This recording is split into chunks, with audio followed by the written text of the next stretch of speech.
दोस्तों आज हम जिनके बारे में बात करने वाले हैं, जिन्हें भारतवर्ष में नहीं अपितु विश्व में ख्याति प्राप्त हो चुकी है। जी हाँ, बात करने वाले हैं धीरेन्द्र कृष्ण शास्त्री, जो बागेश्वर धाम सरकार के नाम से जाने जाते हैं। वह एक भारतीय कथावाचक शास्त्री, भारत के मध्य प्रदेश राज्य के छतरपुर जिले के ग्राम गढ़ा के प्रसिद्ध धार्मिक तीर्थ स्थल बागेश्वर धाम सरकार के पीठाधीश हैं। उनका जन्म 4 जुलाई 1996 को छतरपुर जिले के ग्राम गढ़ा गांव के एक गर्ग ब्राह्मण परिवार में हुआ था। धीरेन्द्र कृष्ण शास्त्री का बचपन उनके ही गांव में बीता है। वह एक गरीब परिवार से ताल्लुक़ रखते हैं। उन्होंने अपनी प्रारंभिक शिक्षा गांव के ही सरकारी स्कूल से प्राप्त की। अपने बचपन में आसपास के गांव में भी दान मांगकर रामचरितमानस और सत्यनारायण की कथा सुनाकर जीविकोपार्जन करते थे। वर्तमान में वह अविवाहित हैं, परंतु शीघ्र ही विवाह करने का विचार कर रहे हैं। उन्होंने ये भी बताया है कि जया किशोरी उनकी बहन है तथा उनके और जया किशोरी के विवाह की खबर की अफवाह मात्र है। उनके आध्यात्मिक जीवन की बात करें, धीरेन्द्र कृष्ण शास्त्री का जन्म पालन पोषण एक हिंदू गर्भ ब्राह्मण परिवार में हुआ है। उनके पिता एक पुजारी के रूप में काम करते हैं। कथित रूप से बात करें तो धीरेन्द्र कृष्ण शास्त्री जी को भगवान हनुमान ने बागेश्वर धाम सरकार के पीठाधीश्वर बनने और समाज के सेवा के लिए काम करने का निर्देश दिया है।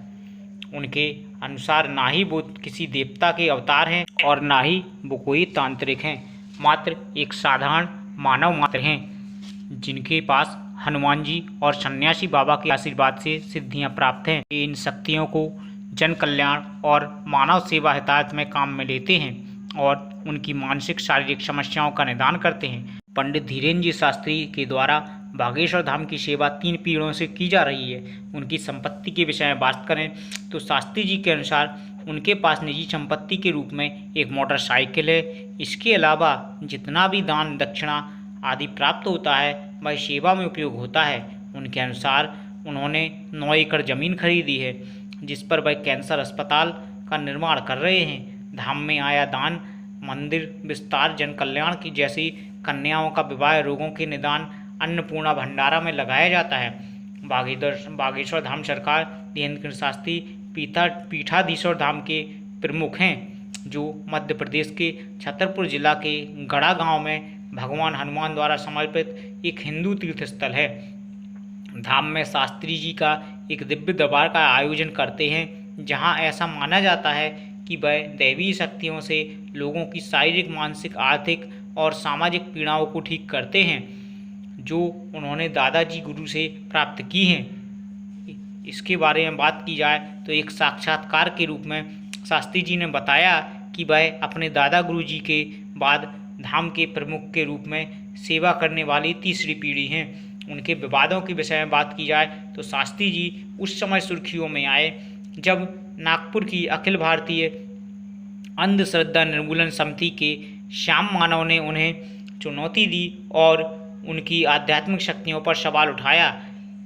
मानव ने शास्त्री जी पर अंधविश्वास को बढ़ावा देने का आरोप लगाया। जब मीडिया से विवाद शुरू हुआ तो शास्त्री जी ने अपने दिव्य दरबार में उन्हें आमंत्रित किया। जो भी पूछना चाहते थे उनसे पूछने के लिए कहा। प्रमुख हिंदू नेताओं का समर्थन भी उन्हें मिला। 22 जनवरी 2023 को कई संगठनों ने बागेश्वर धाम सरकार के प्रमुख शास्त्री जी का समर्थन किया। 25 जनवरी 2023 को नागपुर में पुलिस ने धीरेन्द्र शास्त्री को उनके सार्वजनिक कार्यक्रमों और अंधविश्वासी गतिविधियों को बढ़ावा देने के आरोप में क्लीन चिट दे दी। पुलिस आयुक्त अमितेश कुमार ने कहा कि शिकायत की जांच और अखिल भारतीय अंधश्रद्धा निर्मूलन समिति के संस्थापक शिकायतकर्ता श्याम मानव द्वारा प्रस्तुत सबूत की जांच के दौरान ऐसा कुछ भी नहीं पाया गया जिससे कि ये साबित हो सके कि वो दोषी हैं और जो महाराष्ट्र अंधविश्वास कानून के तहत कार्रवाई को आकर्षित कर सके। उनके आध्यात्मिक जीवन के बारे में बात की जाए तो शास्त्री जी जगत गुरु रामभद्राचार्य के शिष्य हैं। वह वर्तमान में मध्य प्रदेश के छतरपुर जिले में एक हिंदू तीर्थ स्थल बागेश्वर धाम का निर्माण कर रहे हैं। शास्त्री जी को रामचरितमानस शिव पुराण के उपदेश के लिए जाना जाता है। ऐसा माना जाता है कि साधना के माध्यम से कुछ दिव्य शक्तियाँ प्राप्त हुई हैं। उन्होंने अपने धाम में अन्नपूर्णा रसोई की स्थापना की है, जहां उन्होंने अनुयायियों को निःशुल्क भोजन प्रसाद वितरण की व्यवस्था भी की है। धीरेन्द्र कृष्ण शास्त्री गरीब बेसहारा लड़कियों का शादी समारोह भी वार्षिक रूप में रखते हैं।